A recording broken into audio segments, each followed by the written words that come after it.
Fact number 1. ప్రతి living బీయింగ్కి ఒక expiry date ఉంటుంది. ఆ టైం వచ్చినప్పుడు మరణించాల్సిందే. బట్ మరణం అనే కాన్సెప్టే లేని లివింగ్ బీయింగ్ ఉంటుందా? యూజువల్గా మన లైఫ్ సైకిల్ ఎలా ఉంటుందో తెలుసు కదా. పుట్టడం, గ్రో అవ్వడం, ఓల్డ్ అవ్వడం, మరణించడం. ఇది సింపుల్ రూల్ ఆఫ్ నేచర్.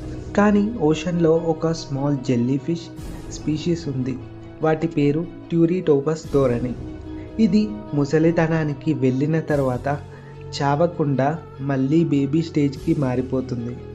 మళ్ళీ గ్రో అవుతుంది, మళ్ళీ ఓల్డ్ అవుతుంది. ఇలా చావనేదే తన లైఫ్ సైకిల్లో లేకుండా ఎప్పటికీ జీవిస్తుంది. ఇది ఇంకా ఎప్పటికీ చనిపోదా అంటే కాదు.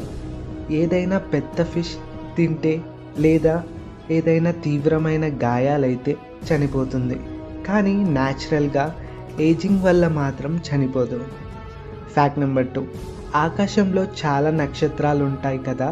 అయితే మీరు నమ్ముతారా, మన మిల్కీ వేలో గ్యాలక్సీలో ఉన్న స్టార్స్ కన్నా మన ఎర్త్ పైన ఎక్కువగా ట్రీస్ ఉన్నాయి అంటే? ఏదైనా సరే ఆకాశం చాలా పెద్దగా ఉంటుంది కదా.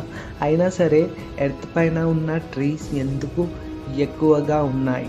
ఎందుకంటే ఆకాశం చాలా పెద్దగా ఉన్నా సరే ఎక్కువ శాతం ఎంప్టీ స్పేస్తోనే నిండి ఉంది. అండ్ భూమి ఎక్కడైనా ట్రీస్ ఈజీగా పెరగడానికి చాలా ఎక్కువగా ఛాన్స్ ఉంది కాబట్టి.